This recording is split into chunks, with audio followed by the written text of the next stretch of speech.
Hello, everybody. It's the Dynamite Show Rewind. Paul Fontaine, Jeff Hawkins, back for second night in a row. Don't know how many people are going to be watching along with us, but I expect actually we may get some people that will check out the show in a couple weeks. I think this will be one of those where it's like, yeah, we've gone through Christmas morning, waiting for the football games. Let me take a look at my podcast and see what I have to catch up on. No, I'm thinking when, because on January 1st, all the 2019 Dynamites are going to go up on Max. So yes. maybe people will watch the show and then they'll listen to our review of it. That I'm going to plug it anyways at that time. So we'll see what happens. But we watched the 2019 episode, December 18th, 2019 episode of AEW Dynamite. Now, this was called famously by Dave Meltzer in his write-up, and I think he probably did it on Observer Radio the next night. He called this a tipping point for the show.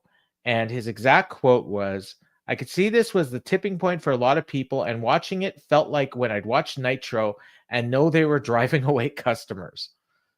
That's pretty harsh. Yeah, but it's understandable too, given what was on the other channel. Yeah, and so that I didn't even realize. And so did you look up and see what was on the other channel? Yes. Okay. So on the other channel, keep this in mind as we review this show, they had built up Rhea Ripley's NXT women's title chase, and she wrestled Shayna Baszler in the main event. And of course, that was one thing. Okay, the women were in the main event. I mean, Dynamite was a long way from that. Mm-hmm. And Rhea Ripley was just getting over. And when she won the title, the fans stormed the ring, put her on their shoulders. This was one of the most memorable moments in NXT television history. So it's a star-making moment. It was. And on this show, it was pretty much the exact opposite. I think people judge this harshly. I just think it's one of those things where, again, the problems that are here on this show are existent in current AEW for the most part. I think if they had gone full on with this Dark Order thing, maybe they could have rectified it the way that I was thinking it was happening, because I noticed something in the end that I looked at it. I'm not sure I'm correct on it, but do you think that he'd already agreed to terms with Brody Lee at this point? No, he debuted about 2.5 months later. No, I think the plan was to have Hangman be the head of the Dark Order. Okay, yeah. Okay, yeah. Okay, I noticed that as well. Yeah. And then they pivoted. Obviously, they pivoted a lot on a lot of these things. Yeah, and I mean, basically, it was like, so at the time that this show aired, it got pretty negative reviews from a lot of the circles we run in. Now, funnily enough, when I looked at Cage Match, they gave it a pretty good score. It was 7.71 out of 10. Here's the thing, that the wrestling on this show overall was pretty good, so it would appeal to those types of people. People were mad at the angles and the kinds of angles that they were running. And I understand why your typical AEW fan wouldn't want that, because they don't want, at least at this time, sports entertainment in their sports-based presentation of sorts.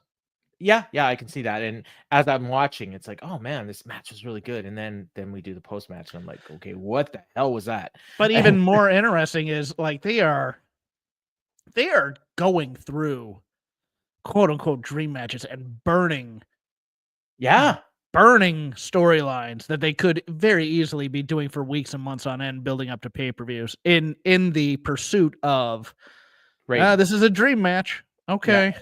And trying to win the ratings war week to week. And I mean, to the point where the show opened, and I don't know if this match had been built up the week before. I think it probably had, because I think the Young Bucks had won a match no, that was the main event. So the opener, I don't know if it was set up at all. Like, it was Hangman and Adam Page against the Lucha Bros. It was a ranking / dream match, but had they built it up? Or did it just get announced on Twitter by Tony Khan 2 nights earlier or something? I don't know.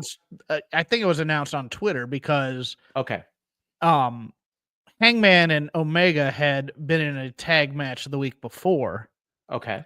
against Kip Sabian and Sean Spears. Right, Sean Spears. Where Spears abandoned his partner because Joey Janela had kidnapped Tully Blanchard and tied him to a chair. Oh, okay, I remember this. Yeah. So essentially, if you're just watching the show week to week and you're not on Twitter, and again, we figured this out. This is a lot of their fans, even though they don't think that. The show opened with no, and I'm not starting the show review yet because there's a couple of things I want to get into before we actually do the show review. But they open the show and all four guys are in the ring. Yes. No entrances. Yes. And it's Hangman Page and Kenny Omega against the Lucha Bros. And like you said, it's like a pay-per-view match. It's a dream match. This is what they called it. And couldn't have been colder. Now the fans were super into it. But I mean, it's like an example of what they were doing. Like they're just burning through. And I think even later, the Young Bucks said, "Oh, we've had tag team main events every week," and it's like, yeah, but like you're showing us everything. This show was interesting because it said, it was really, I think, in terms of if they were writing out a beat sheet or something for a television show, this was the show where they go, "We're going to show you that tag team wrestling matters in this company." Yeah. The problem is they didn't do all tag team matches, but they did 3 of them, which is kind of weird. Yeah, that's right. Yeah. And probably at least 3 of their best tag teams, like maybe their 3 best tag teams. Yes, but in service of not really servicing the rankings per se. Correct. Yeah, but so we can get to this review. Yeah, so before I wanted to ask you at the time of, and maybe you're not going to remember, but in 2019, December 2019, how were you watching Dynamite? I was watching live. You're watching live, and were you doing a show or anything covering it? I was doing Shake Them Ropes still, and we'd watch it. So you guys would talk about Dynamite. So I didn't have any podcasts or anything. I started podcasting during the pandemic. And I think maybe it was right before. I can't remember, but I definitely wasn't doing this show because I started this show in March 2020 or 2021. Actually, it was after Brody Lee died. I remember that. I may have actually filled in on the Fightful podcast for this one. I'm trying to remember. Oh, okay. I thought I did for one AEW. I always watch live just in case they needed me as a backup. Gotcha. I tried to watch live, but I also had a thing that I did on Wednesday nights, and you and I are both God-fearing men, which you wouldn't understand if you watch this show sometimes. But I used to go to a Bible study. Is that because of the hardcore pornography we put on the show, Paul? Yeah. And it was a Bible study. It was my old pastor, who was like my pastor, like from when I was a kid. He hosted this Bible study in his house, and all my family would go. So it was like my chance to see like my aunts who grew up like almost like my parents, really. Like they all served different roles. My mom. Okay, so your point is you watched this on delay. Well, my point is I don't remember because it was on Wednesdays, but occasionally I would skip Bible study if there was a really good Dynamite. Like I would make up an excuse, or if it was cold and I didn't. Jesus will understand. This is a super match. Yes. So I watched this match, and I'm looking at this card, and I'm thinking, this might have been one looking at it ahead of time. This is one you skipped church for because you had the Lucha Brothers versus Omega and Hangman. You thought banger.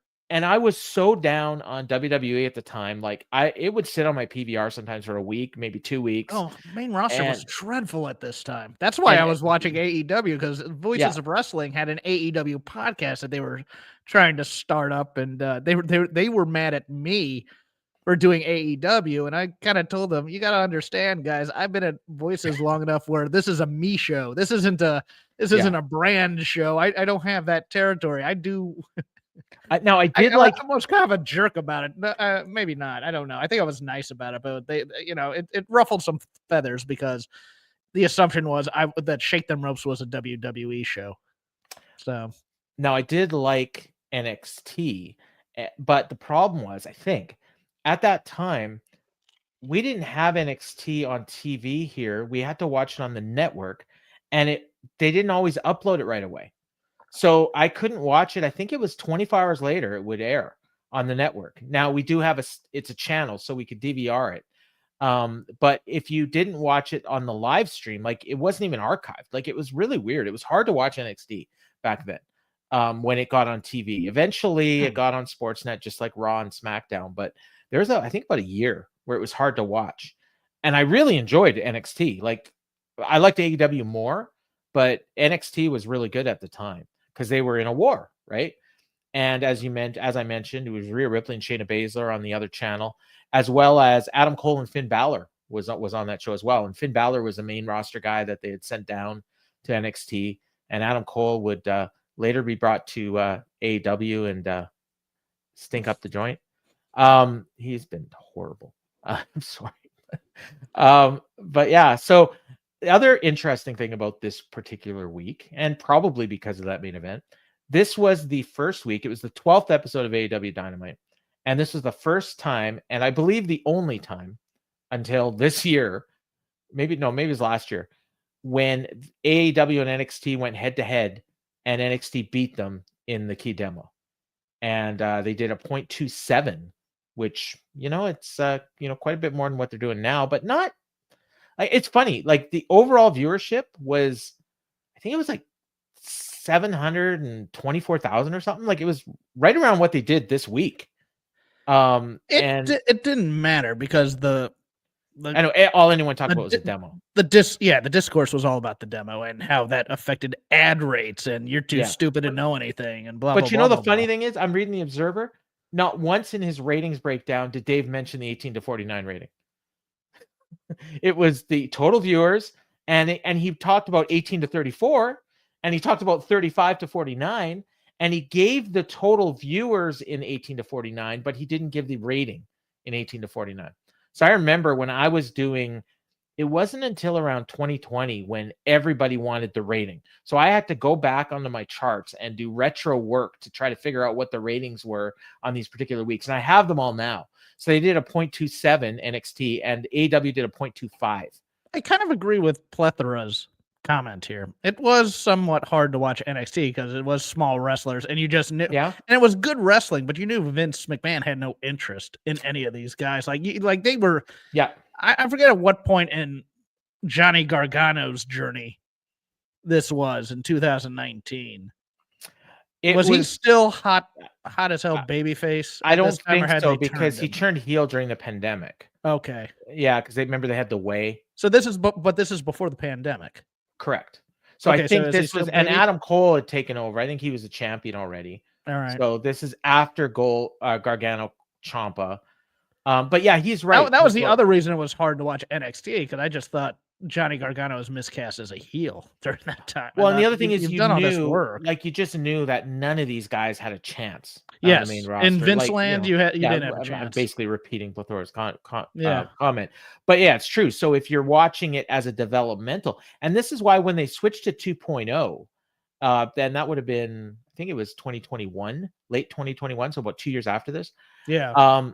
I said at the time, well, this is going to make for a bad TV show, but it's much, much better for the company. It's going to be better for the company. Yeah. No, I agreed with that. I mean, they went heavy into character at that time, and they were just kind of, that was kind of the NXT equivalent of that stint in the 90s where everybody got a job. Yeah. Or it was like WoW now. Like if you watch 2021, I'm never watching WoW, so you'll have to explain that comment. Well, if you late 2021 NXT, like NXT 2.0, the first year of it really is basically WoW with a better budget.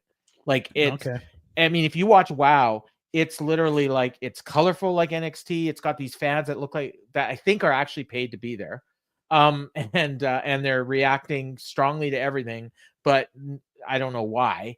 It's like that's what it was. Richard Becerra, who was at the show that we're going to review tonight, he was in Corpus Christi for the show. He said he believes NXT was starting to build Keith Lee at this time, and yeah, I think he's right. Okay. Yeah, and I think Vince was right too. Adam Cole should have been his manager. I'm sorry. I used to love in 2019. I was a huge Adam Cole fan. In 2024, not so much.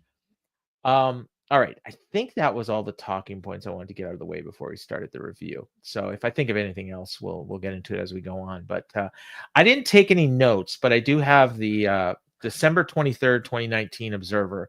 I have notes in front of me, but it's not blow by blow. Yeah, well, that's fine. And again, we won't. I definitely don't have blow by blow for the matches. I mean, Dave wrote some stuff here, but I don't really care about that. That's not really what this review is going to be about, I don't think. But Okay. as we mentioned, the opening match was Kenny Omega and Adam Page against Pentagon and Rey Fenix. Now they were doing rankings already. That surprised me. JR was to your point before this. JR starts off by saying, "There's a hell of a backstory to this match." Yeah, and then he proceeds not to tell us what it is. Yes. And I actually think that was a sideways comment that he made.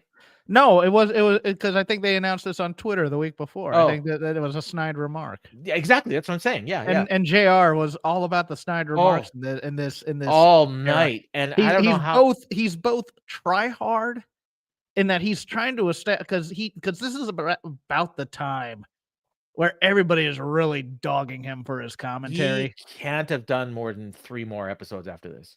And he is doing his best to say, I am the big dog in this yard. And he's crowding out Excalibur in some ways by trying to, I mean, he's doing his damnedest to shoehorn story or, the old JR wherever he can. And there's certain things like he's having none of. Yes. Like Alien Chris Statlander. No. Jungle Boy Jack Perry. Yes, he wants Jack Perry. He wants the name Jack Perry said at all times so that you know that he's connected to his father. And I think he just took the main event off. Like I don't remember him at all. And if he knew what was coming at the end, he didn't want any part of that either. Okay, let's get to some other comments on this though. Commentary is again much like they do now. They're telling us but not showing us that there are issues with Hangman and Omega from last week, but they have patched things up on social media. Yeah. As I said before, they had beaten Kip Sabian and Shawn Spears after Shawn Spears abandoned his partner. Now, did they mention that, or did you just know it? I looked it up. I looked up the I didn't know. I didn't know it before you said it. I do research. I'm good at this. Okay, good. Joey Janela had tied him up. You know, that great Joey Janela, Shawn Spears feud. Yeah. Should I go into personal things that from this match? Because I thought the first part of this match dragged like hell because we had to get through. They did about 5 minutes. Sports Entertainment Penta. Yeah. Zero, mierda. Yeah. By the way, who's the babyface and who's the heel in this thing? The Pentagon and Phoenix were total heels, except they didn't wrestle like it at all. No, they're clapping before their moves. But the Death Riders were a thing. The Death Riders were a thing. Death already. Triangle. Or Death Triangle. Yeah, right. Death Riders. Oh God. Pac was in both of them, eh? Get to that in a bit too. Yeah. Well, yeah. I still don't know what happened to Michael Nakazawa, but once the match started, it was fine. I thought it went a little long, to be honest with you. I think that was my thing, but this was Tony wanting his PWG banger. Yeah, somebody mentioned that 5 years of PWG. In fact, one thing I forgot to mention. Well, actually, I didn't forget. I was going to wait till we started the review. One of the things with Dynamite now, like because we're reviewing it right after the show, I'm taking notes and I'm like literally never stopping writing. Sometimes I'm writing 3,000-4,000 words of notes on this show. And I'm watching this show and the pace that they did on this show compared to what we get now was like, I mean, it almost dragged. But things had time as well. So it's not really a complaint. But Dave said in his review, I'm trying to find the quote, but basically what he was saying was they try to cram so much stuff in here that nothing has time to breathe. This is what he was saying 5 years ago. This is where everybody has kind of a fiefdom of, this is the Cody part, this is the Bucks part, this is the Omega Hangman part. Yeah. This is Brandy's part because she still had a part at this part. Oh, a big part. This is the women's part. Yeah. But they still it wasn't like now where they're cramming 8,000 things into a show. Yes. I could probably review this from memory. I actually liked the pace of this show. I thought they had some good. I think they had a few good video things in here. There were some. Their roster grew by about 200 people. Yeah, that's a big part of it. Okay. Get your thoughts in. Well, that's it. No. And so for this match, I mean, it was fine. It was a good match. I had it at like, 4.25 stars or whatever. And Dave in his thing said it was in the 4-star range. They did a fake production problem. Apparently I didn't notice it. There was a couple botches that Dave noted. Finish saw Page go for the buckshot, accidentally hit Omega when Pentagon moved. Yeah, I remember that. And then Pentagon Phoenix did a package pile driver. Phoenix did a double foot stomp on Omega and pinned him clean in the middle. Totally 100% clean. The heels beat thing. And this had been happening a lot. Adam Page at this point is the number 4 contender, I believe. And he's 6-7 his record. There's a reason they got rid of these rankings. The Young Bucks later were 9-4 going into their title match on the 12th week of Dynamite, mind you. So I think they're wrestling like every week. I got news for you. 1 month from this, Hangman and Adam Page are your AEW Tag Team Champions. Oh, there you go. Okay. I was wondering who beat SCU. Okay, now I know.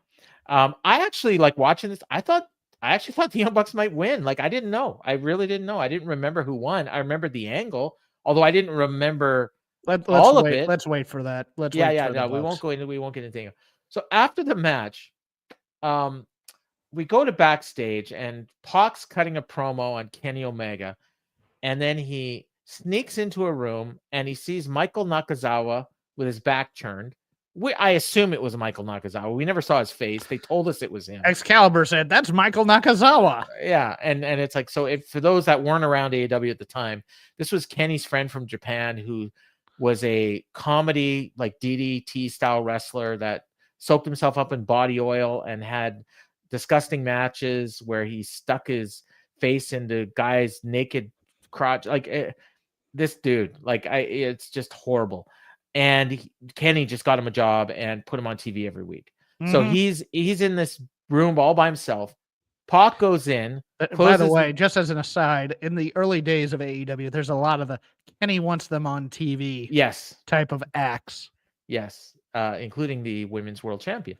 Including Shima, or however you say that. And Shima, and the Chinese. Naruki Doi. The people from, was it I forgot. I think is it ONE wrestling, or I was just called it one, but yeah. OWN maybe. OWN, I thought it was. Yeah. I couldn't remember the thing. So anyways, he goes into this room. He closes the door behind him, and we hear stuff. And I think you hear stuff. Yes. This is the point in the American broadcast where it goes to picture in picture. Oh, okay. So we saw the picture in picture. Oh, so wait a minute. So Kenny Omega and Hangman wandering down halls, that wasn't on TV? It was on TV, but was in the picture-in-picture being counteracted by commercials for the last Star Wars movie in that trilogy and other things. So I didn't know that. I didn't realize we were in picture-in-picture because they didn't tell us. The entire beatdown of Kenny Omega by the Lucha Brothers, with Hangman doing the save and the pass to Darby in the hallway, passing him by. When we come back, it's JR going, "Oh, we've already had a heck of a night already." Not even recapping what happened. Oh my God. So during that entire time. I had no idea. This show, they basically did this show for the international audience. Yes. Because I'm watching this show on the Fight Triller feed. I guess it was Fight at the time. It's Triller now. And so we saw the picture-in-picture, and they didn't cut to commercial. They didn't cut to commercial. We saw everything on the TV, but they didn't comment on it when it came back. It was as if it never happened. Well, if you had gone to get a snack or something, or if you're watching on delay and fast forwarded, yes. So as I'm watching this, I mean, all we see is the longest hallway in the world. Kenny Omega and they're going up and down, and Hangman shows up, and they're checking all over the place to try to find Nakazawa, and they can't find him anywhere. And then eventually they find Pentagon and Ray Phoenix, and then I remembered, they were a unit, and then they beat down Kenny Omega, and then as you said, then we cut to Darby we cut to a skateboard, and it's Darby skating into the building, fans pop, and then he does his entrance, and I guess the entrance was probably during picture-in-picture. Well, first we have JR. He plugs the jungle. He says Jungle Boy Jack Perry. and then Jungle Jack, Yeah. and then Jungle Pear. Yeah. He is just sick of calling him Jungle Boy. Hangman did make the save here for Omega, by the way. Yes, he did. Yeah. But there was no mention of any of that entire angle when they go back to TV. And you're just like that. And watching it, I'm going, that's kind of important. Because that he Tony did the save. Yeah, Tony assumed you're all watching. Nobody's skipping the picture-in-picture. And it's especially important given the narrative later in the show, at the end of the show, when they go, Hangman's not here. Then you can counteract it against this angle, but you're just supposed to know it. And if you decide to go up and go to the bathroom during a commercial break, this is your fault. I starred that last one. I'm going to come back to it because that was a good observation that I didn't realize. Thank you. I'm talking about the comment that was on the screen, but yours as well. Never mind. I'm not looking at the comments. I'm looking at my notes. Let me take a look. So next we got, again, I mentioned Darby Allin did his entrance, and then Blade and Butcher, I believe, were already in the ring. No, they did their entrance. Yeah. Cody Rhodes as well as Darby Allin's partner. And so he does his entrance, and it's funny. I will correct you here. The Blade and Butcher's entrance gets kind of truncated because we see in the background as they cut to the widescreen to get to Cody or to get to Darby's entrance, the whole Butcher doing the what do you call when he's doing the thing when he lands on one knee, walking around, Butcher, Blade and Bunny thing, cool thing. It's already obvious that we've had enough of this act, kind of. And I'm gonna get to that point in a moment. And they're like 2 weeks in, I think. Yes, no, you're stepping on my point then. Oh, this is the third week of this story, and we're doing the blow off. Wow. Okay. And it's Cody and Darby, who I think they mentioned had never teamed before. And Cody. So this match went 10:46. I think Cody worked 10:45 of it. Yeah. Like he was selling, and he was over as hell. The fans are chanting, let's go Cody, let's go Cody. Eventually they did a let's go Darby chant right before he tagged in. Butcher and Blade just beat on them. Butcher and Blade were a really good tag team. Like I thought so. Yeah, they should have done more with these guys. And Bunny at ringside was great. She was getting involved. She beat on Cody. Here's a little more trivia. Do you know what match set up this match? Because they're talking about, we saw Butcher and Blade last week, and they were dominant as a tag team. Did they beat Private Party? No, they beat Cody and QT Marshall. Oh my gosh, really? Oh, wow. We're at the next week, and it's a blow off. And Dave had mentioned like the Elite are losing too much. Like they're losing every week, like in random matches. And I guess that was.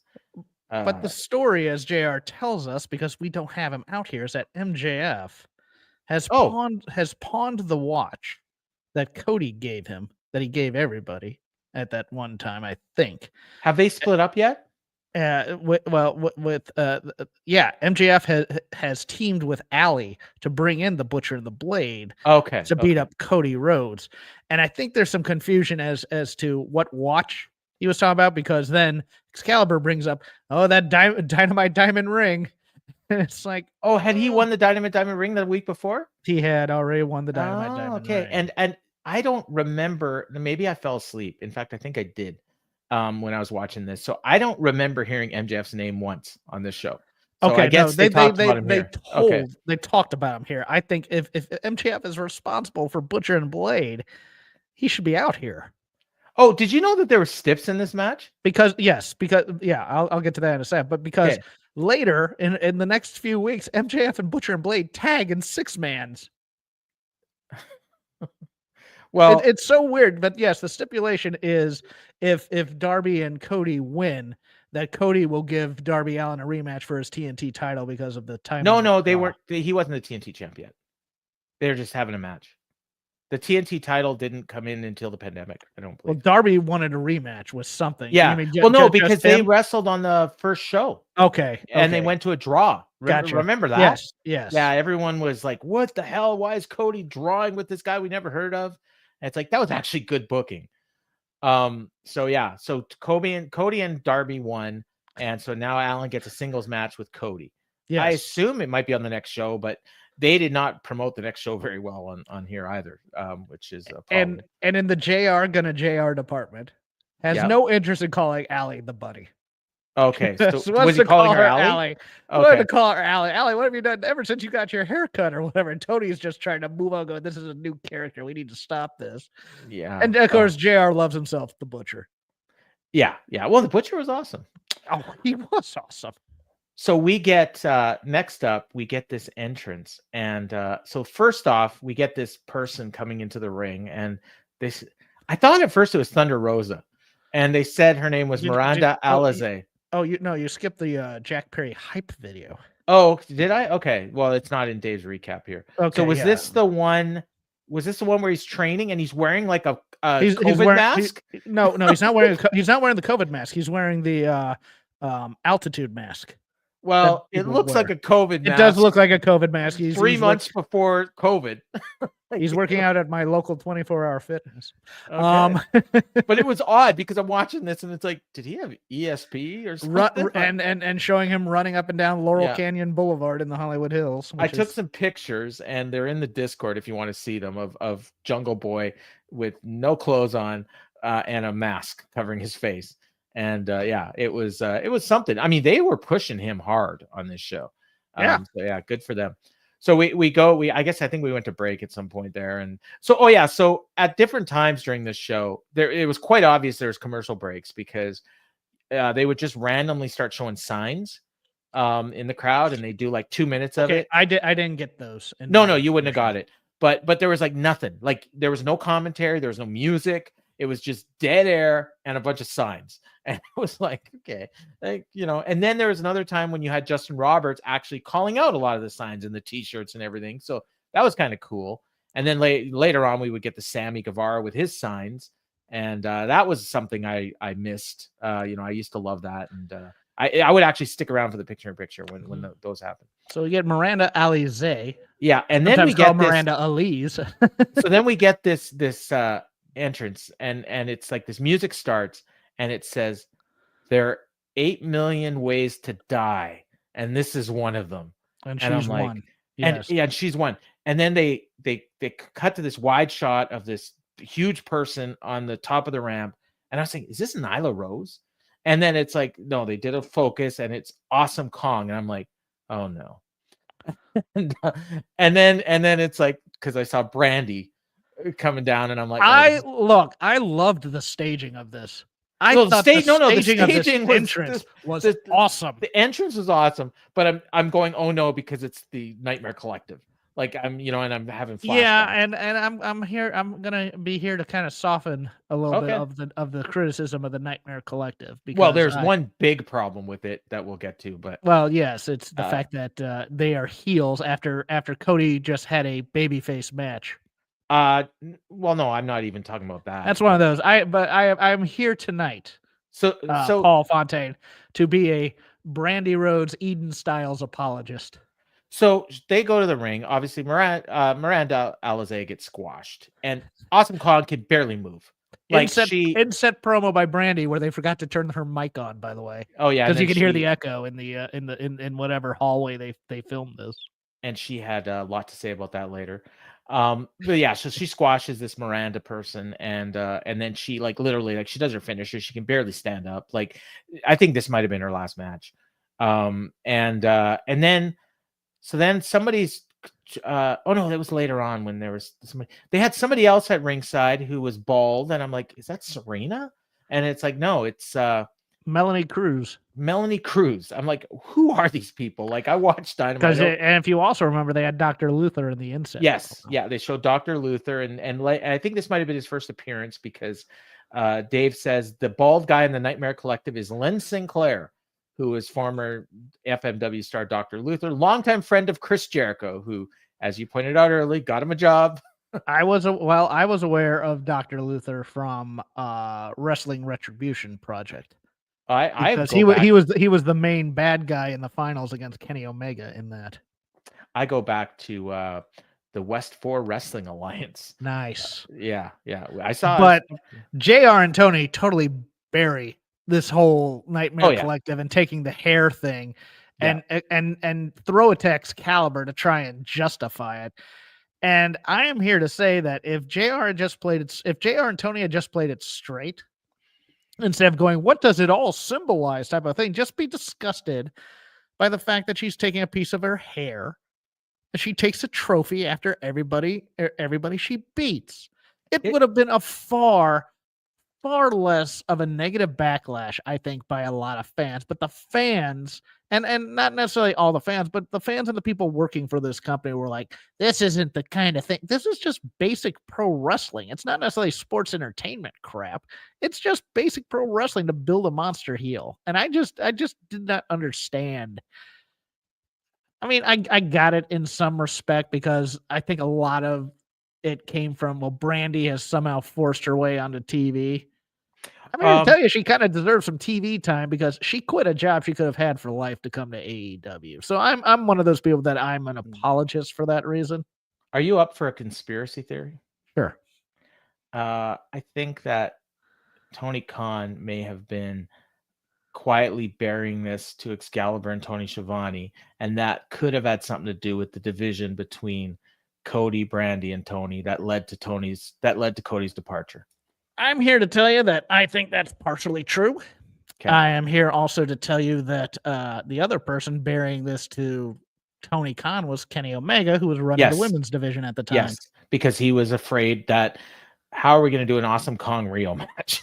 Yes. How am I going to get my Joshi women to fight this thing and mix them together? And this isn't the kind of thing I want in my women's division. Blah blah blah blah blah. If they could have got Chris Statlander in here, not this version of Chris Statlander. No, we'll get to her. But it was. But I mean, it couldn't be Awesome Kong because she had nothing left. Maybe Nyla Rose, maybe Aja Kong. Maybe Aja Kong, yeah. They needed somebody else that wasn't Awesome Kong. Yeah, I mean, look, this was an attempt to get a stable going, but we already had a dark and spooky stable too with the Dark Order, so we didn't really need a second one. But I am of the opinion that the personal issue between Cody and Tony Khan that led him to go into WWE had something to do with Brandy. Yeah, and I do think that Tony didn't want to tell Cody he hated Brandy's ideas, but he's probably telling Tony and JR, or not Tony and JR. Well, maybe JR, but Tony and Excalibur. Schiavone and Excalibur. So here's where they did the sit-down interview with Jungle Boy and with JR.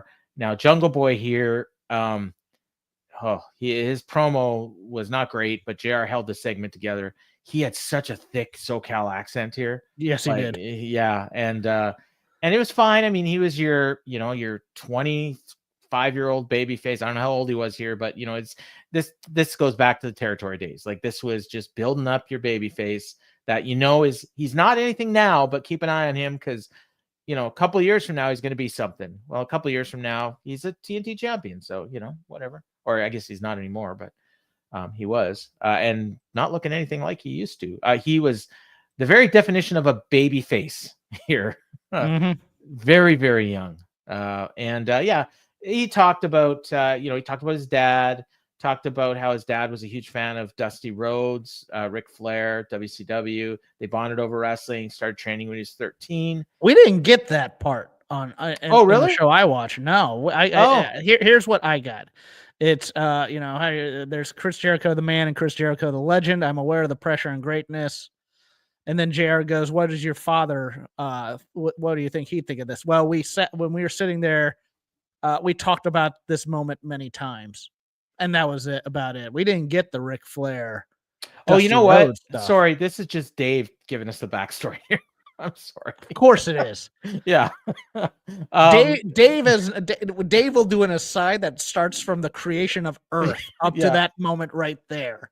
But this segment got to Dave. He was almost in tears watching this. So, and so this led to, now they did tell the backstory here of Chris Jericho and Jungle Boy, where they had Jungle Boy had not won a match yet.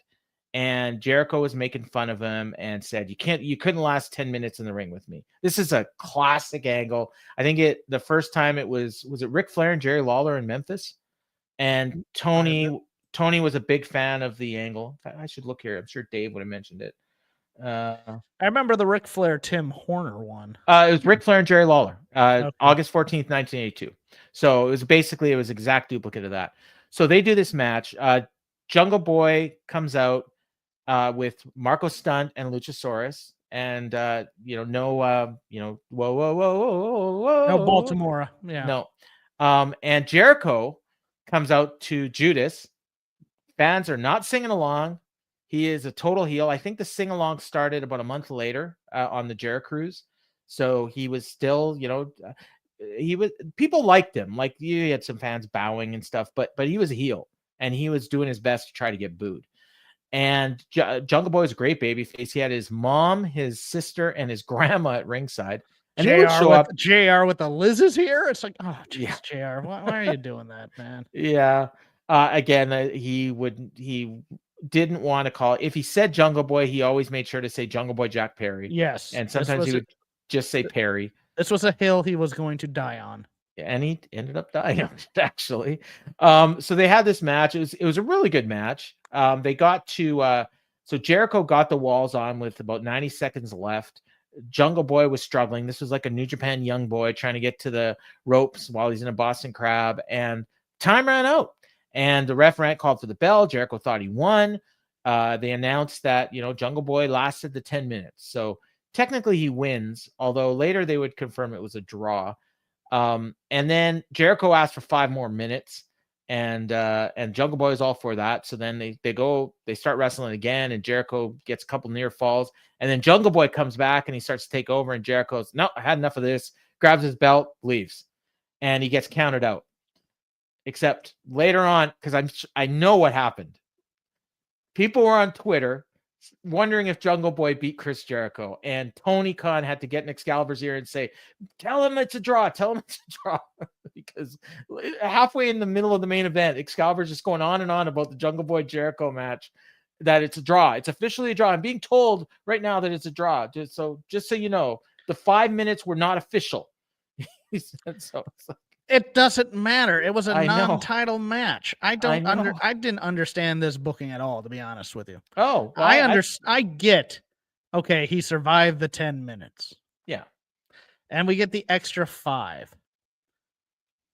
But then we spend an entire commercial break with Chris Jericho throwing a temper tantrum. Yep. To then cut a promo on Jon Moxley. Jon Moxley, yeah. So this does nothing for Jungle Boy. Absolutely nothing, because the thing to do here is to let Jungle Boy get a pin, even if it's in the extra period or so, if you're not going to count it. Because, okay, he lasted 10 minutes. Great. Yeah. Moving on. Remember they did this with Cody and Gunther? They did this with Jungle Boy later, too. They did this with Jungle Boy. Another champ. I think it was MJF. Yes. And it was the same thing. It was 10 minutes, and Jungle Boy lasted the 10 minutes.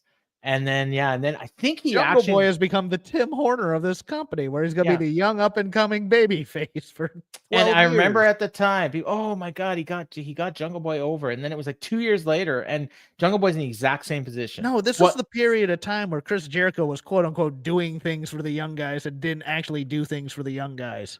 Orange Cassidy. You know who got Jack Perry over, right? Clout vampire. What? Sorry. Who got Jack Perry over? You know this. Was it Daniel Garcia? No, it was CM Punk. Oh, that's right. Yeah. Jack was 22 at the show. He's 27 now. Yeah. Well, I mean, that's still young. But yeah, there was a lot of people on here. Oh, that's right. If you have a problem with Jack Perry, then yeah. I like this. Another example of AEW house booking: give a young wrestler a moral win and then don't follow up. Yeah. No, that's exactly the problem here. Yeah. They didn't give him a win. They gave him a Pyrrhic victory. It was transferring heat. We were talking about this before. In 2024, Dave gives a backstory for AEW. Nothing has changed. LOL. If you go back to this December 23rd, 2019 Observer and read some of the stuff, he might as well have written it about this week's show. Like there's stuff in there that is that's not the point. Is that Dave will go and Dave is making up the backstory. Yeah. Dave will talk about AEW and then start from the point of the Young Bucks were born in Rancho Cucamonga in 1970 2009 or whatever. Year a good example of this, of what Transferring Heat is talking about, I think, is if you listen to the review of last night's show, they're talking about the main event, and Dave's like, it was a great match. And I actually agree with Dave. Like, I did really like the match, but Brian hated it because he didn't like the story. And Exactly. Dave's explaining the story, except Dave is explaining it a lot better than they explained it on TV. Yes, this is the AEW fan trap where in your head it's a great story, so you explain it to us, but they didn't actually tell us that story. No, and I did that last night too on our show. Like, I told you, this is what they're doing. I don't actually like the story, but I understand it. But at least we talk about, Moxley and the inner circle and the inner sanctum, and they're hanging out in mansions. I'm like, okay, that's fine. But still, at the point, it's like, why don't we talk about Jungle Boy, since this was his time to shine? Because that's over now. So yeah, he talked about Moxley. He referenced his wife and his mother, and then I guess he's been trying to recruit Jericho Jericho's trying to recruit him for the Jericho was trying to recruit Jon Moxley into the inner sanctum. This is the whole story. And you remember there's a show a couple weeks from here where Jericho, I think, bought him a car, and Moxley took the car, and then said, "Thanks for the car, but I'm not joining your group." Yes. Yeah, that was awesome. And he eventually would beat Jericho on the next pay-per-view. So, and they announced that pay-per-view on this show, which would be Revolution, which is right before the world shut down. And then trivia time. What's that? Remember when Jen Decker? Oh, yeah. Soon to be Jen Sturger worked? No, this woman, I was like, who the hell is that? Okay. She got famous when Brent Musburger was doing a college football game at Florida State, and she was one of the cowgirls. Her and Rusev's wife, Lana was Perry. CJ Perry was one of those girls too. Oh, I didn't know that. Yes, and then she went into media, quote unquote. There's a certain sexting scandal with Brett Favre that came up, and then she became a stand-up comic here in LA before marrying a pitcher for the Mets. So how long did she last in AEW? I think it was like 3 weeks. I think it was like Alicia Tout's first stint. Okay. Yeah, this was bizarre. And so she was with I think she was interviewing SCU. She was interviewing SCU, and Penta has shown up to say that Daniels no longer has it. Yeah. It'll be a year and a half before their breakup. Apparently this was supposedly leading to potentially Daniels joining the Dark Order. But that never happened either. Although I remember when they did the angle, I remember that was the plan originally too. Yeah, he was going to be although I think that might have been a red herring. That he was going to be the what was Brody Lee's thing, the higher power or whatever. Yes. Yeah. So then they had a match, and this blew me away. So this is a number 1 contenders match for the women's world title, and it was Chris Statlander, alien Chris Statlander, against Britt Baker, DMD. Who was younger and motivated Britt Baker, and not over in the slightest. No, no, she's just not getting any reaction at all. Chris Statlander is kind of a little bit over, but so they start wrestling, and they said she was hold on. Even before we get to that, she's doing bits with Bryce. Yes. She's doing the boob. She's trying to pee on his leg like a dog. She's looking around like, what is this? Yes, this is. We signed Chris Statlander because she was getting a lot of internet buzz for intergender matches, and people were mad that she was wrestling in the women's division. I'm looking. I want to see. Okay, here we go. I want to, because they said she was undefeated in AEW, and I want to see if she'd even been on TV yet. Okay, so she wrestled 1 match on Dark and 1 on Dynamite. So she'd beaten Hikaru Shida, believe it or not, a couple weeks earlier, and then she beat Priestley, the current Blair Davenport, on Dark, and then she had this match, was number 1 contender. So she's 2-0, and she wrestled Britt Baker. So I'm like, okay, whatever. Rio's at ringside. We're gonna get, Britt's gonna win, and then we're gonna get Rio and Britt on December 1st. Like I had no doubt in my mind that was what was happening here. I think I didn't have any doubt in my mind either, but this was before the ascension of Britt as Dealmaker. Britt got over right after the Jericho Cruise, right? When she broke her nose. Yeah, but she was over. I mean, she was still. I mean, they were still pushing her as the first female signing of AEW Well, they're at still the doing press that. conference 4 months in, if you recall. Yeah. My funny thing, and this is going to sound completely sexist. I don't necessarily mean it to be. I mean it respectfully because Britt Baker is a gorgeous, gorgeous woman in real life. She has no ass at this point, and her trunks are like she was so skinny. She was skinny as hell in this match, and it, you know, I hesitate to talk about women's looks here because I don't want to end up like Dave, but she has age and other like weight training has done wonders. Oh for yeah, Britt Baker. Yeah. I don't know how there's a moment in this match where JR and Tony both call out the stupidity of how this match was worked when they're noting the size disparity during their forearms or whatever. Well, not just that. They're doing a spot at one point where like I think she was doing the boop thing where, you know, if you don't remember, yes, at the beginning she was doing the boop. She's doing the boop, and JR says, "What the hell is that?" And like I don't know, was this during picture in picture? Or was it on? No, this is when Excalibur goes. That's how she communicates. That's how with her she people. communicates, and you could hear JR and Tony are both like, God, we're gonna have to justify this somehow. So then later on during this match, I don't know. JR makes a comment. I think that Chris Statlander is one of the most powerful females I've ever seen in professional wrestling. And then he says, "Oh, was that politically correct? Is that okay? Can I say that?"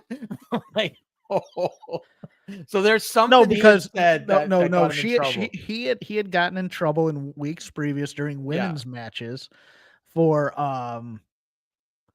basically kind of being Brent Musburger and being creepy on the looks. Yeah, in a way. I think Anna Jay especially.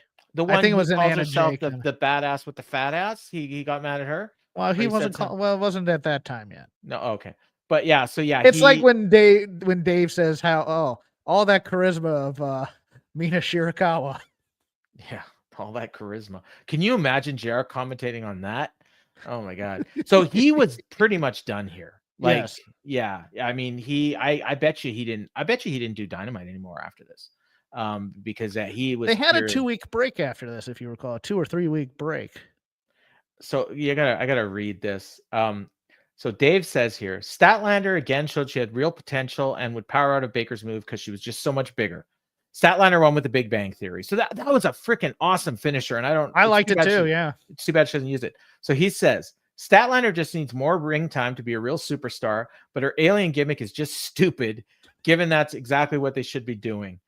Shivani did an interview with Statlander who didn't. Okay, hold on, because Rio is the champion at this time. Yes, which is interesting that Statlander is stupid, but Rio, who the look on her face when Stat won was like, oh no, I have to have a match with her.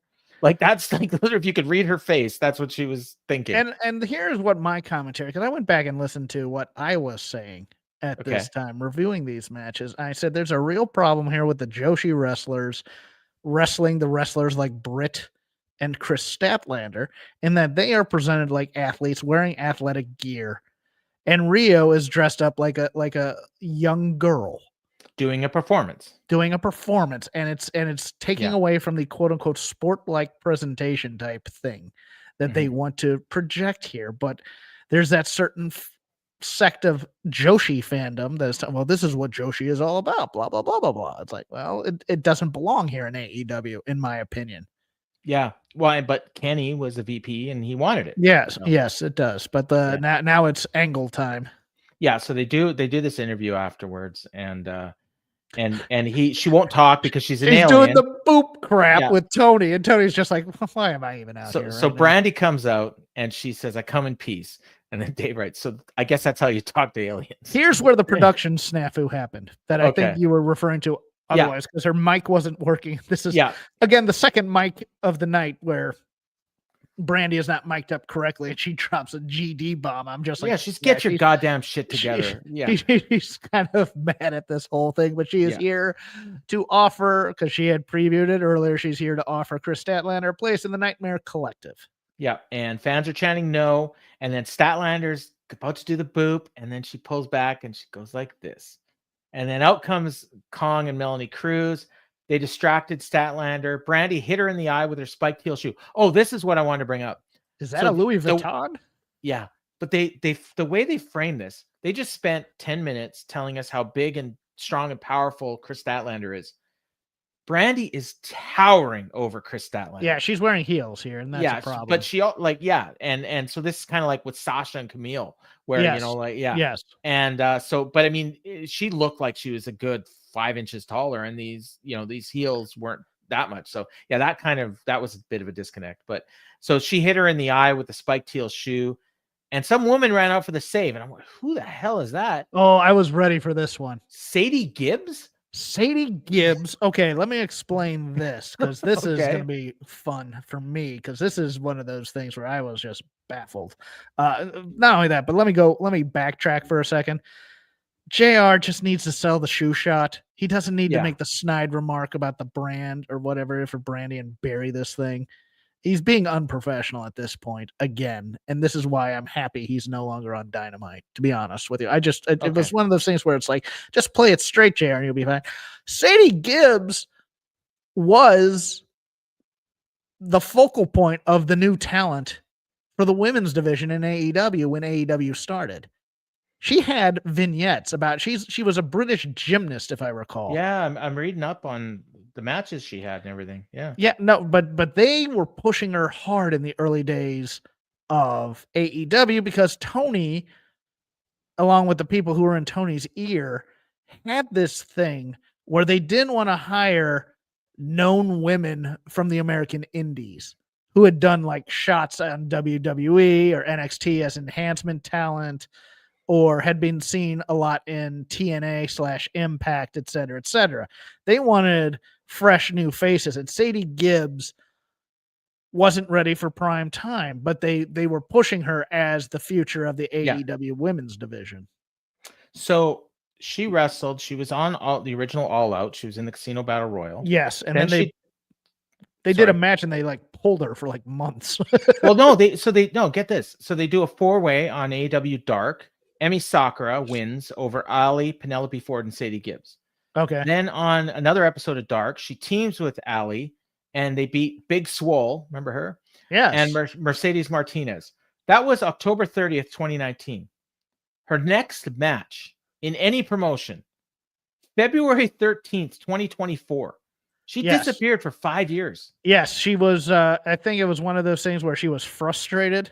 Okay, so she by her lack of push, and then she went home, and then COVID happened. Oh, okay. And then she just she no longer trained. Her heart wasn't in it, and then she came back this year. I remember reading about that. I mean, best of luck to her. I hope to see her, because I mean, when I looked at her, I was like, is she like, at first I thought maybe she's Jamie Hayter, but no, she got vignettes. She got hype vignettes on the early Dynamites.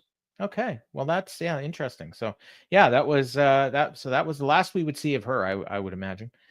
And then they went to Tully Blanchard and Sean Spears backstage. Blanchard's looking for a partner for Spears, and they keep bringing up Arn Anderson was the perfect partner for him, but Blanchard's going to keep looking. Who did he end up getting? Do you know? I don't believe. I believe it was just a bit that was dropped later, because so then I think he teamed with Brian Cage once. Okay, and remember, because they did that bit where he had Tully's face on his trunks.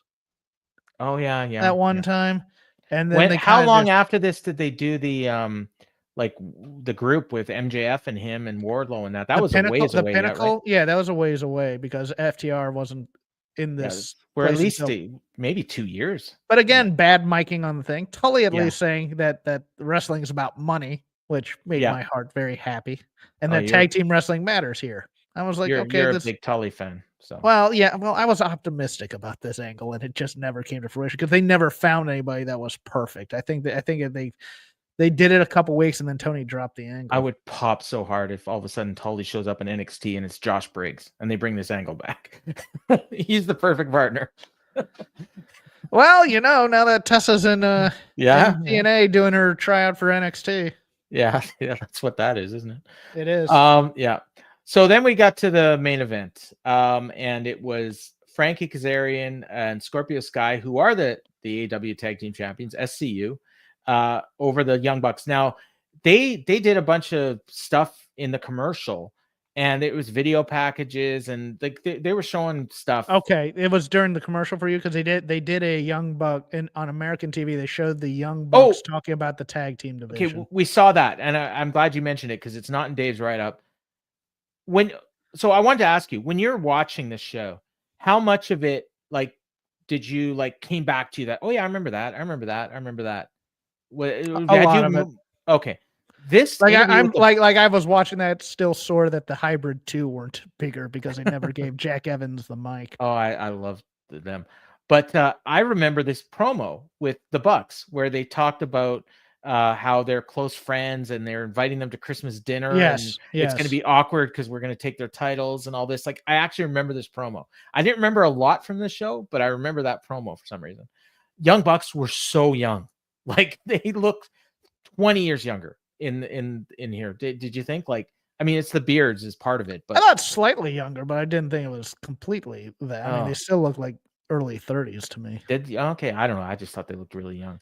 And I mean, Daniels looks exactly the same. He's looked exactly the same. They were wearing sunglasses, so that makes him look younger. And no beard, so that helps too. Well, Scorpio Sky, I don't know what he looks like because we never see him.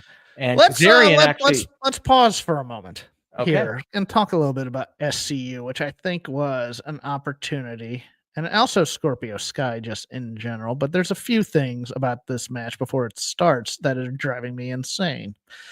Was SCU still doing this is the worst city we've ever been in? Is this heel SCU or is this babyface? I think so. SCU? I think it's heel because there's people they showed with the shirts and the signs and everything. So I think, but they didn't do it. Like, if they were doing it, they didn't do it here. Because again, this is the mixed message thing of they're getting babyface pops while they're still heels, which is a trend that happens to this day. Scorpio Sky, you were just waiting for this guy to get something, and then when he and Ethan Page hooked up with Dan Lambert, I thought, okay, we're gonna reboot this, and it never got there, and it was obvious Kazarian and Daniel still wanted to tag, or Kazarian and Sky, and it was just one of those things where like we were breaking them up for a year and a half after this Daniels doesn't have it anymore, and I don't think we ever went fully in with SCU as legendary tag team champions type of a thing, and that's kind of a problem also with the Elite throughout this show, is that they never went full in on the Elite. They used them to get over other guys, but it was only for short-term getting over. I mean, as I said before, within a month, SCU is no longer the tag champs. It's the guys that were bickering at the start of this show. Now, on commentary, before this match starts, JR and Excalibur are talking about, well, the Young Bucks may be a bit banged up because they were in a street fight last week. Yeah, against Santana and Ortiz. Against Proud and Powerful.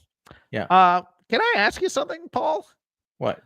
Are they showing any signs of being in a street fight from last week? Well, they were a little slower than what I remember the Young Bucks. But I'm talking. Don't get smart with me, young man. I'm talking. Are they bandaged up? No. Are they showing the symbols of war? Why was it a street fight with Proud and Powerful? Because Tony likes to have fights on his shows. Because there was no reason for it. Yeah. We just had a street fight, and now we're putting them in a world tag team title match. Well, they had. I mean, that was a number one contenders match, I believe. Was it? Okay. Yeah. What's the statute of limitations on being given like inside information that you're not supposed to share? I don't know, but if you have it, you might as well share it. Okay. So the plan at this time, as of December 18th, 2019, if you recall, they were supposed to do Double or Nothing 2020 in Las Vegas, as they do every year. Yes. But they obviously didn't do it because of the COVID. They were also going to make their LA debut. It was either going to be the week before or the week after. I think the week after Double or Nothing. Yes. And the main event for the Dynamite after Double or Nothing in Tony's little scrapbook was SCEU still having the belts, defending against the Bucks, and the Bucks were going to win. And SCEU was going to come down to the ring to Paradise City by Guns N' Roses. That was the plan at this time, but obviously I would assume that's out in they were going to have that match in Ontario.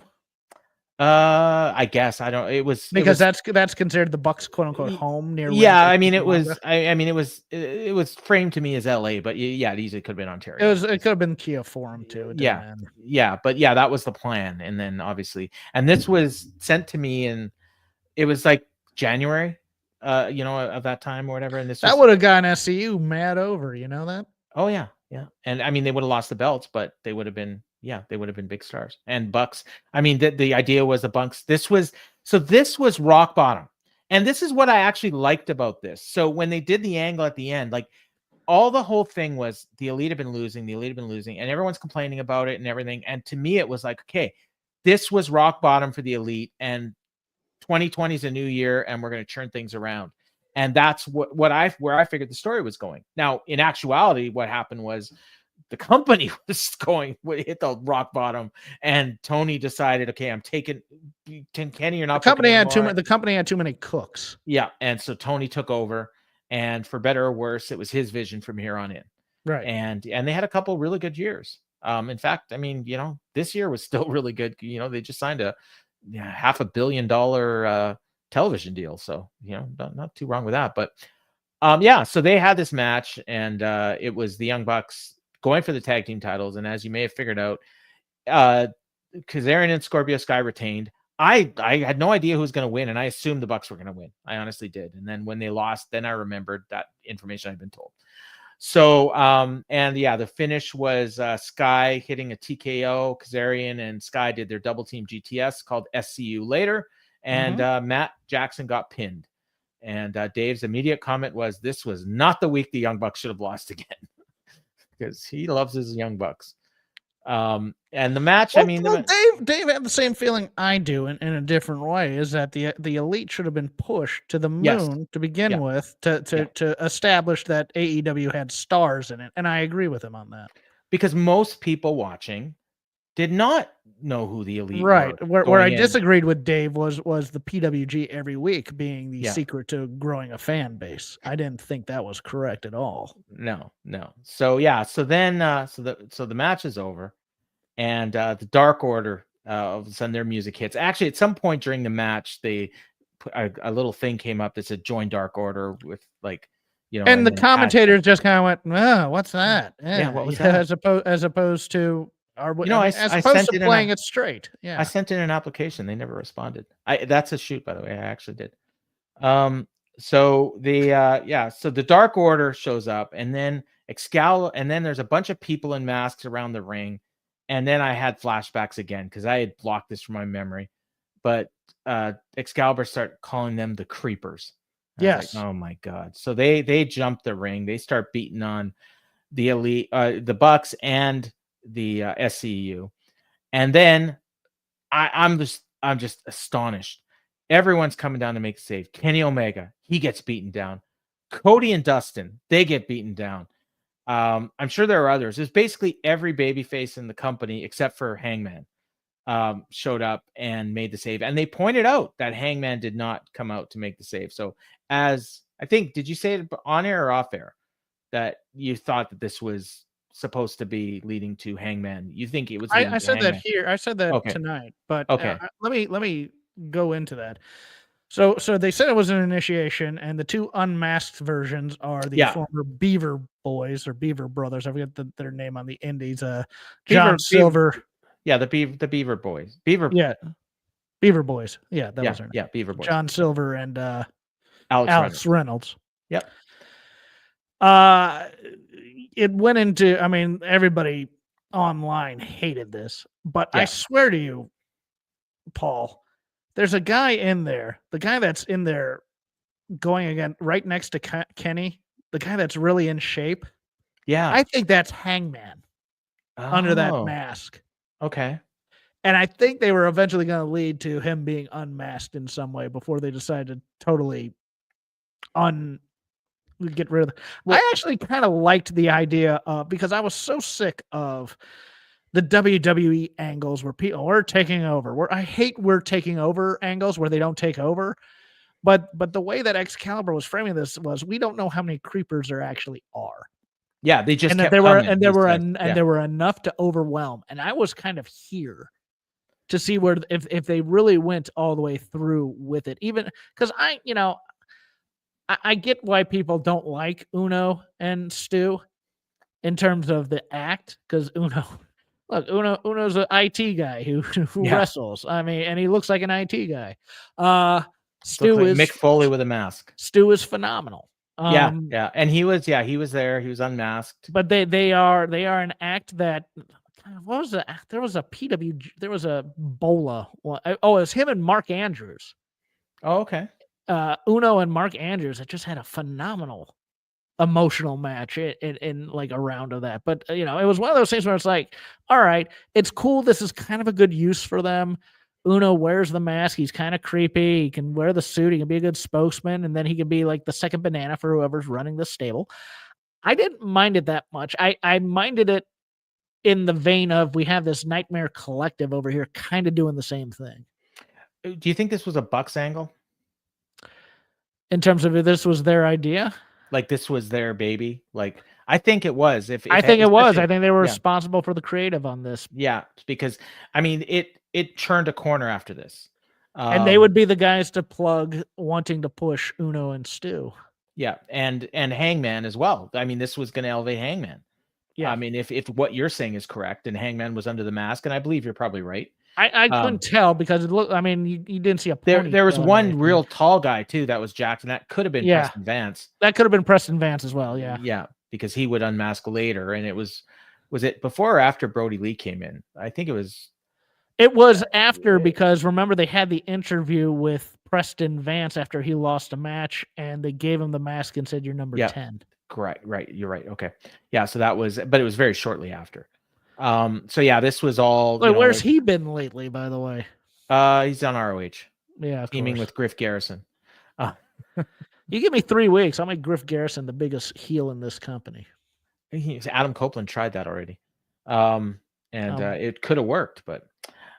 So that was over. At the end of this, Matt was bleeding from the mouth. Evil Uno put his hands in Matt's mouth, and then he pulled his hand out, covered in blood, and they did the Dark Order's hand single.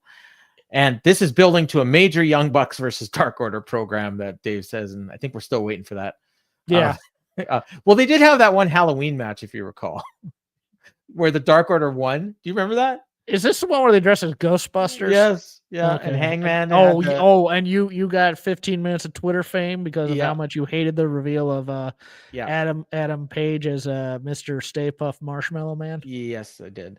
Yeah, that would be not the only time I would get Twitter fame, because it's stupid in AEW. Dark afterwards, just for context, there was a great 4-team match where Ortiz and Santana won over the Best Friends, Private Party, and Jack Evans and Angelico.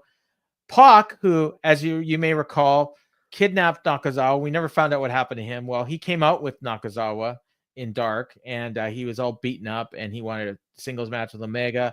And then Joey Janela, just as Santa Claus, beat Shawn Spears. And then, get this, the Young Bucks, Cody, Aubrey Edwards, and Tony Khan were all in the ring for the post-show thank you scene. That's right. And the idea was they're all honoring Steve Austin, so each person would do a kick to the stomach and hit a stunner on Spears, then drink a White Claw. Everyone did it. Final 2 were Edwards and Khan. Khan gives Aubrey the stunner, and she takes a huge bump, and the fans go nuts, and Tony Khan celebrates like he won the world title. And Dave thinks that Tony's going to get a lot of heat for this.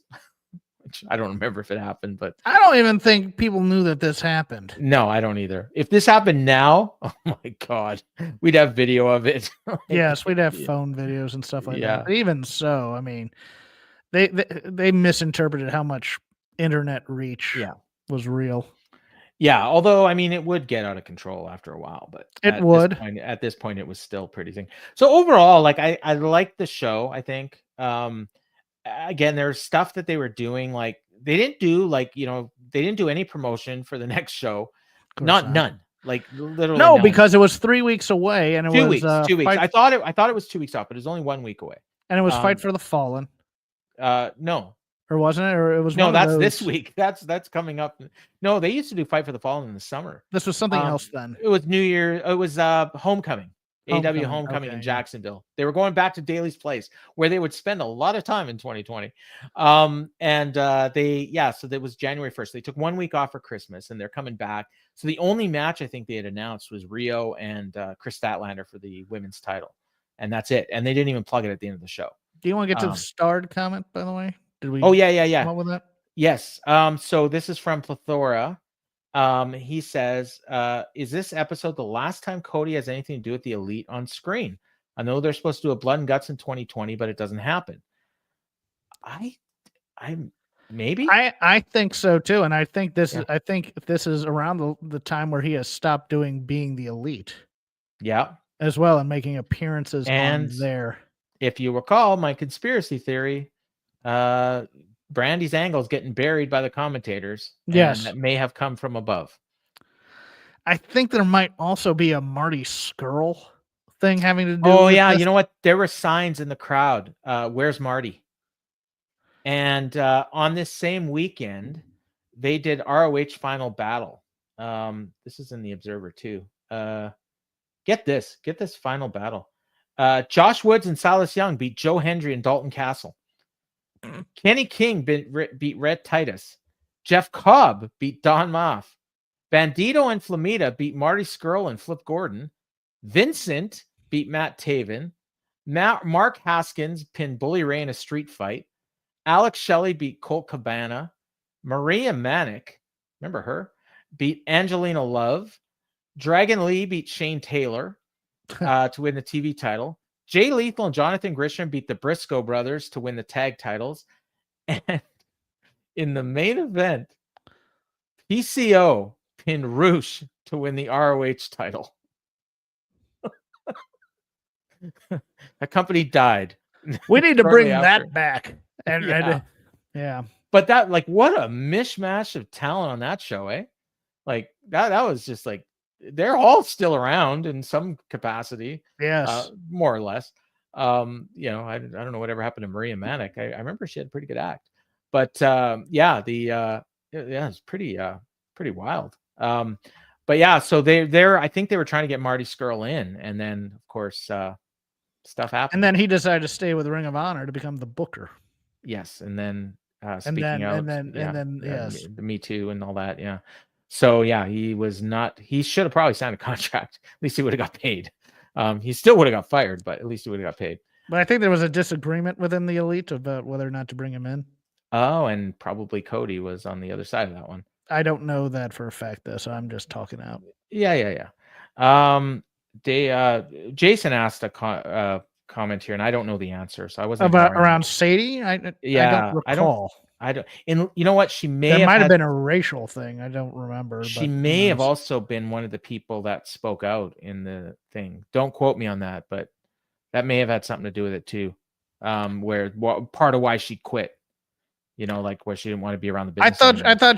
I thought most of the reason why she quit though was because she was getting de-pushed because she wasn't a gymnast who wasn't very good, and she wasn't in Kenny's favor, and then eventually it became a visa issue. Maybe. I'm just seeing if there's anything in Wiki. No, it doesn't really say anything. No. Nope. Oh, she just says she retired in 2021, and then she came out of retirement in 2024. So that's it. She's in Noah right now. Yes. So there you go. Hopefully we see her again at some point. Hey, Noah, maybe she'll be in WWE at some point. They work with Noah, right? So anyways, so that's that. So you may or may not know that the AEW library is moving over to Max on January 1st. And I had an idea. I brought this up with Jeff. He's kind of lukewarm on it, but he didn't say no. I think maybe I'm misinterpreting it. If you guys want to hear more retro reviews, we're not going to do it for free. So if you want to do a super chat, and I want at least $25. So if you want to get together with a friend and one of you gives 10, one of you gives 15, I don't care. As long as we get $25, we'll do a retro review. You tell us what show. No pay-per-views. We're not doing a 3-hour review. But 3 would be a short pay-per-view for AEW. These were around the time when they were doing like 5 or 6 hour ones. Pick the date. If there's a reason why, you can tell us, and we'll review it. and we're going to try to keep it to no more than one a month. I mean, maybe we're not even going to get any requests. I don't know, but I'll bring this up on the regular show as well. And hopefully as the archive is more available to people, I have it on Triller right now, so it's real easy for me. But if you want to hear more retro reviews, I liked watching the show. I had a good time watching it. So I got to say, I enjoyed 2019 AEW more than I did 2024 right now. But although yesterday was really good. So I enjoyed that show last night, but there's more misses than hits these days. You did your plugs yesterday, but you can do them again if you want. Oh, it's a new show to people. At Crab Game 13 on Twitter, Jeff Hawkins at Blue Sky. I do a show called Shake Them Ropes on the Voices Wrestling Podcasting Network. Drops usually late Friday, Saturday, sometime around the weekend. Kind of a snarky look at all things stateside wrestling, except we don't watch Impact or TNA ever. So it's mostly WWE, AEW stuff, myself and Chris Novembrino, in all your fine podcast feeds. You're missing a great show with Impact. Although tonight's show is a best of, so I'm not watching that. I watch 12 hours of wrestling a week. I don't need 2 more. 12 hours. God. I think I might watch you maybe add a 0 to that. For me, you can check out fightgamemedia.com. I got stuff up there every week. And I'm going to do at the end of the year, I'm going to do a top 50 matches of the year. And I'm also going to do Wrestler of the Year and Most Improved of the Year based on my star ratings. So just a little project I'm doing. So you can look out for that. I'll plug it on this show. Jeff's mocking me. I am. And next week, we will be one day late with our show. And we may or may not do some half-ass hook awards. So if you want to tune in for that, what a plug. Check us out next week, one day late, 11 p.m. Eastern time, right here on the Fight Game Media Network. So for Jeff Hawkins, I've been Paul Fontaine, and this has been Dynamite Show Rewind.